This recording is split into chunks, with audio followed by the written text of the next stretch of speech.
Class 9th है जी, chapter number 8 है।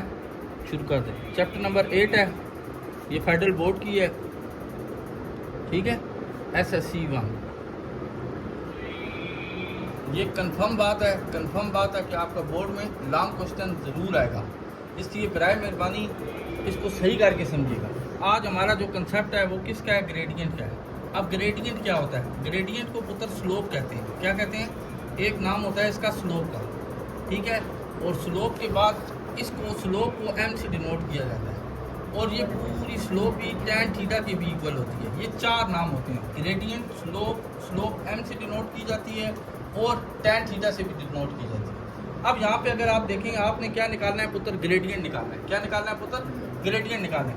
अब देखो, सबसे पहला दिया हुआ है 0 डिग्री। इसका मतलब है ये जो डिग्री में चीज़ दी जाती है वो क्या होती है पुत्र? थीटा होता है।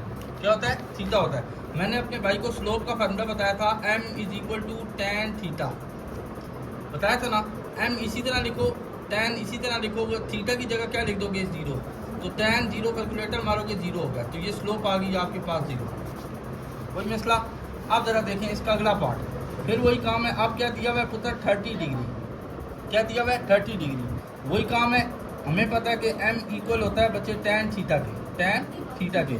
m इसी तरह इक्वल टू tan इसी तरह, थीटा की जगह क्या लिख दोगे पुत्र? 30 लिख दोगे। tan 30 आप कैलकुलेटर पे मारेंगे, वो देगा 1/√3। तो ये अब आपकी स्लोप है, ठीक हो गया बच्चों। ये याद रखना, कैलकुलेटर ना, अगर आप यहाँ पे tan 30 लिखें, tan 30, तो ये देता है बच्चे √3/3। तो मसला नहीं है, ये भी लिख सकते हैं, लेकिन प्रॉपर वे एक इसको अब याद रखना, ये एक नंबर है, इसको मैं 2 दफ़ा अंडर रूट में लिख सकता हूँ। क्या कर सकता हूँ? 2 दफ़ा अंडर रूट में लिख सकता हूँ। कैसे? ये √3, इस 3 को मैं लिख रहा हूँ √3। ये देखो, ये दोबारा √3 का क्या हो जाता है? स्क्वायर हो जाता है। वो स्क्वायर से काट जाएगा, दोबारा 3 आ जाएगा, ये कैंसिल हो गया। तो इसका मतलब है इधर क्या आ गया? 1/√3 आ गया, ठीक हो गया। इसलिए ये इस तरीके से आया है। कोई भी नंबर है, लेट्स सपोज अगर 2 है, तो 2 को मैं 2 दफ़ा अंडर रूट में लिख सकता हूँ। कैसे लिख सकता हूँ? देखिए, 2, ये वाला √2 ये हो जाएगा √2 का क्या हो जाएगा बच्चे? स्क्वायर। वो इसे कट गया, दोबारा 2 = 2। इसका मतलब है अगर ए डिनोमिनेटर के अंदर सेम नंबर आ गया तो वो आप 2 दफ़ा अंडर रूट में करके उसको लिख सकते हैं। ये अब आपका दूसरा पार्ट है।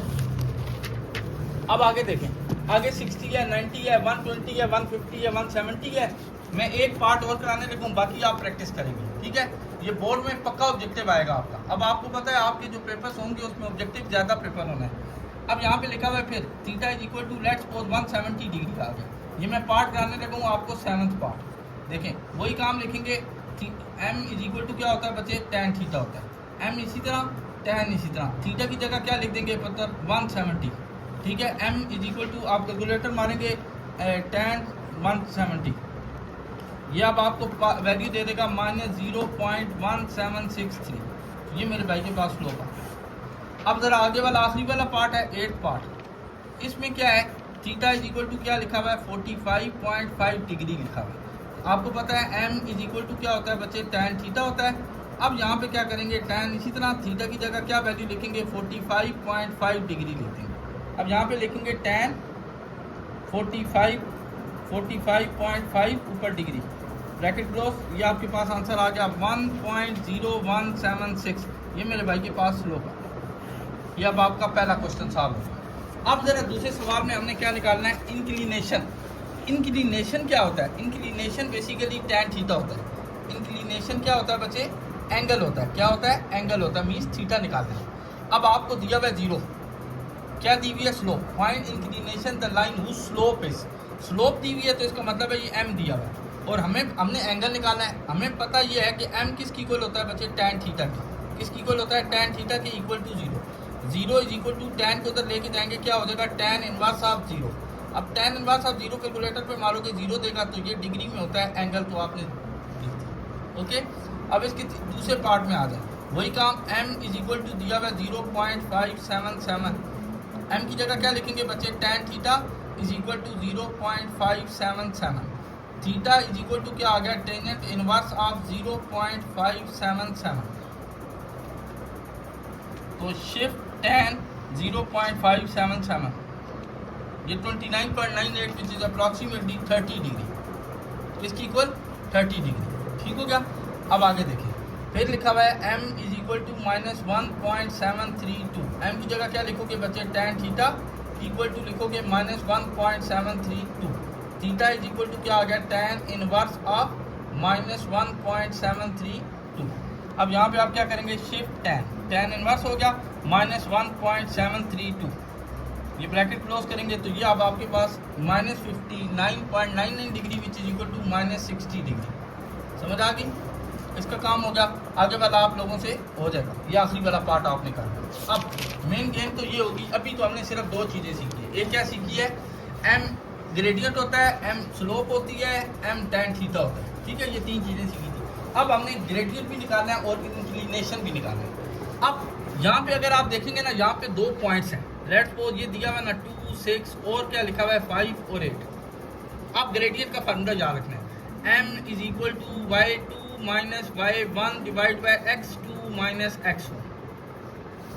ठीक है, ये इसको कहते हैं 2 पॉइंट स्लोप। क्या कहते हैं, 2 पॉइंट स्लोप। 2 पॉइंट स्लोप क्यों कहा गया, क्योंकि दो पॉइंट्स हैं। अब बच्चे ये देखो, ये होता है x1, ये होता है बच्चे y1, ये होता है बच्चे x2, ये होता है y2। समझ आ गई। अब फार्मूले में डालें, m is equal to y2 आपके पास क्या है 8, y1 क्या है 6 डिवाइड बाय 5 माइनस x1 क्या आ गया 2। 8 में से 6 निकालेंगे 2, 5 में से 2 निकालोगे 3। ये क्या आ गया m, ये क्या आ गया ग्रेडियंट। उसने एक स्लोप पूछा था, m या ग्रेडियंट एक ही चीज़ होती है, तो एक स्लोप निकालनी थी, एक एंगल निकालना था। एंगल निकालने के लिए आपको मैंने बताया था m इक्वल होता है tan थीटा के, इक्वल टू क्या आ गया 2/3 थीटा। इसी तरह tan को दूसरी साइड पे लेके जाएंगे, क्या हो जाएगा tan इनवर्स 2 डिवाइड बाय 3 हो जाएगा।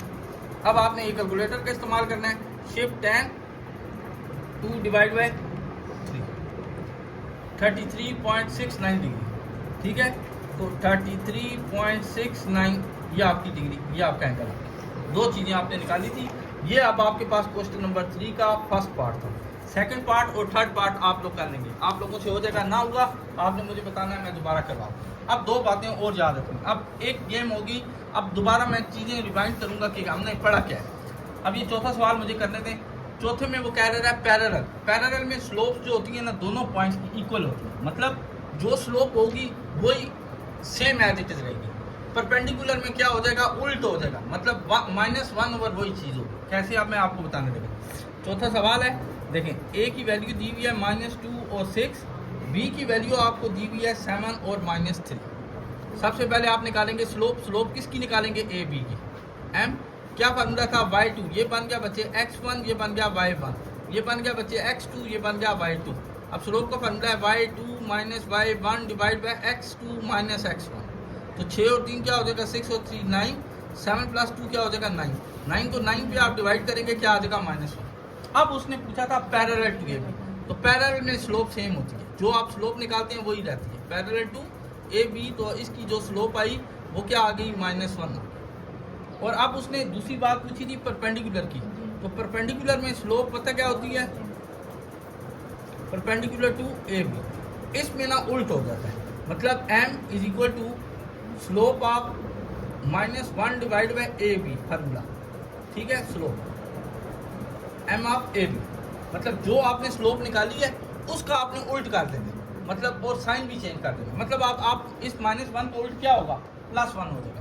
अगर इस तरह लिखना है तो इस तरह लिखते हैं, -1 डिवाइड बाई -1, ये कैंसिल करेंगे तो ये क्या हो जाएगा 1 होगा। मतलब कहने का मैं आपको सही डायरेक्ट बता देता हूँ। देखिए, अगर लेट्स सपोज स्लोप आई है आपके पास 2/3, ये पैरेलल में तो इक्वल होती है।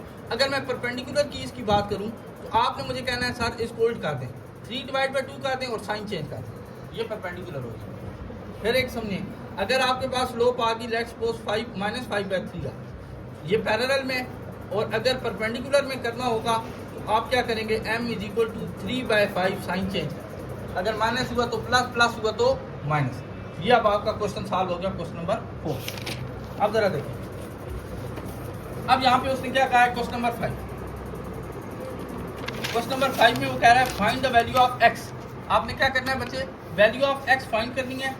अब वो कह रहा है if the slope of the line passing A B 2 points दे दिए, a का पॉइंट दिया हुआ है बच्चे 3 और x, b का पॉइंट दे दिया उसने बच्चे 5 और 8, और स्लोप उसने हमें दे दी 4।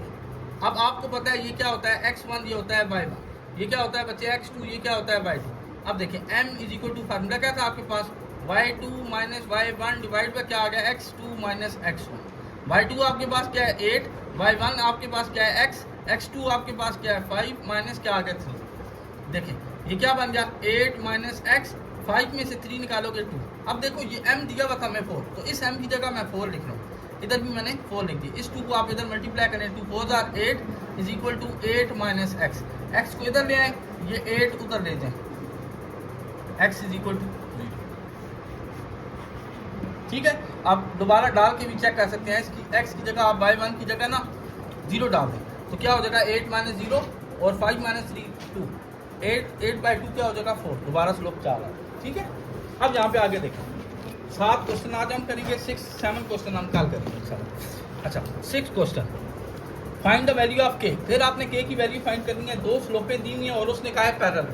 पैरेलल की कंडीशन आप प्रॉपर बताने लगूँ। पैरेलल में बच्चे क्या होता है, स्लोप्स इक्वल होती हैं, m1 की स्लोप और m2 की स्लोप इक्वल होती है। और जब मैं परपेंडिकुलर की बात करूँ, परपेंडिकुलर की जब मैं बात करूँ तो इन दोनों का डॉट प्रोडक्ट, पहली वाली स्लोप का और दूसरी वाली स्लोप का जो डॉट प्रोडक्ट है वो इक्वल टू -1 होता है। ठीक है, ये परपेंडिकुलर की और पैरेलल की कंडीशन। अब जरा 6 क्वेश्चन था हमारे पास, वो वैल्यू में दी हुई थी, ए की वैल्यू दी हुई है k और 2, बी की वैल्यू दी हुई है आपके पास 3 और 5। इसी तरह बच्चे सी, ये अब ए और बी, पहले इसकी स्लोप निकालें। क्या फार्मूला है, x1 ये हो गया y1, ये हो गया बच्चे x2, ये हो गया y2। स्लोप का फार्मूला था y2 minus y1 divide bye क्या आ गया x2 minus x1। m is equal to 5 में से 2 निकालेंगे, 3 डिवाइड बाय क्या आ गया 3 माइनस k आ गया। अब अगर मैं बात करूँ सी डी की, किसकी बात करूँगा सी डी की, तो एंड वर्ड यूज हुआ है। इसका मतलब ये नहीं है कि आप ए बी पहले बनाएं, बी सी बनाएं, सी डी बनाएं, डी ए बनाएं, चारों पे बनाने में मुश्किल हो जाएगा। एंड का मतलब है सिर्फ आपने ए बी की स्लोप निकालनी और सी डी की स्लोप निकालनी। सी की वैल्यू आपको दी हुई है 5 और -1, डी की वैल्यू दी हुई है 8 और 7। तो ये बन गया पॉइंट x1, ये बन गया y1, ये बन गया x2, ये बन गया y2। अब देखिए फार्मूला था y2 minus y1 divide bye क्या आ गया x2 माइनस x1। 7 + 1 8, 8 में से 5 निकालोगे 3, ये आपके पास m2 आ गई और इसको आप m1 का नाम दें। अब उसने ये कहा है कि ये क्या है, पैरेलल। तो पैरेलल में मैंने अपने भाई को क्या बताया था कि दोनों स्लोपें क्या होंगी, इक्वल होंगी। m1 इक्वल टू क्या आ जाएगा m2। तो देखें 3 डिवाइड बाय क्या आ गया 3 minus k is equal to क्या आ गया 8 डिवाइड बाय 3 आ गया। क्रॉस मल्टीप्लाई कर लें, 3 3 क्या आ गया 9, 8 3 24, 8 को k से करोगे 8k आ गया। 8k को आप इधर ले आए, ये माइनस इधर आके प्लस हो गया, 24 माइनस 9 होगा। 24 माइनस 9 करेंगे तो क्या आएगा आपके पास 15। तो k इज इक्वल टू क्या आ गया 15/8 आ गया। ये अब आपके पास आंसर है। ठीक है, अच्छा अब इसी तरह का एक और सवाल है 7, लास्ट पार्ट आज मैं करा रहा हूँ, कल मैं इंशाल्लाह 7 पार्ट कराऊंगा। देखें अब x की वैल्यू दी हुई है बच्चे 0 और -3, p का पॉइंट आ गया आपके पास 7 क्वेश्चन है, p की वैल्यू आ गई -1 और 2, q की वैल्यू दी हुई है उसने 4 और 7। ठीक है, इसी तरह बच्चे एंड का वर्ड यूज हुआ है, तो r की वैल्यू दी हुई है उसने हमें 2 और k, इसी तरह s दिया हुआ है 7 और 10। तो पहले आप स्लोप निकालें m1, पहले किसकी स्लोप है p q की, तो ये हो जाएगा x1, ये हो जाएगा y1, ये बन गया x2, ये हो गया y2। फार्मूले में लगाएं y2 minus y1 divide bye क्या आ गया x2 माइनस x1। 7 में से 2 निकालेंगे क्या आ जाएगा 5, 4 + 1 क्या आ जाएगा बच्चे 5, 5 को 5 पे डिवाइड करेंगे क्या आ जाएगा m1। ठीक है, इसी तरह आप स्लोप निकालें इसकी, तो ये बन गया x1, ये बन गया y1, ये बन गया x2, ये बन गया y2। स्लोप का फार्मूला लिखें 10 माइनस k डिवाइड बाय क्या आ गया 7 माइनस 2। तो ये हो जाएगा बच्चे 10 माइनस k, 7 में से 2 निकालोगे क्या आ जाएगा 5। अब ये माइनस तो हो नहीं सकता। अब ये परपेंडिकुलर की बात की, उसने क्या बात की है परपेंडिकुलर। तो परपेंडिकुलर की कंडीशन मैंने बताई है m1 dot m2 equal to क्या बताया था -1। m1 की वैल्यू लिखे, m1 की वैल्यू आ गई 1 इंटू इसकी वैल्यू आई थी 10 माइनस k डिवाइड बाय क्या आ गया 5 इक्वल टू क्या आ गया -1। अब देखिए इसको 1 से मल्टीप्लाई करेंगे, ये क्या बन जाएगा 10 माइनस k डिवाइड बाय क्या आ जाएगा 5 इक्वल टू क्या आ जाएगा -1। ये इधर मल्टीप्लाई करेंगे, यहाँ पे क्या आ जाएगा 10 minus k is equal to 5, 1 क्या आ गया -5। इस 5 को आप इधर ले आए, 10 + 5 ये वाला k उधर ले जाएं तो ये k हो जाएगा 10 + 5 15 इज इक्वल टू क्या आ गया k। ये बच्चे आप लोगों ने क्वेश्चन कर लेने, जो आपको ना समझ आए आप मुझसे रब्ता कर सकते हैं, मैं दोबारा ठीक करा दूँ।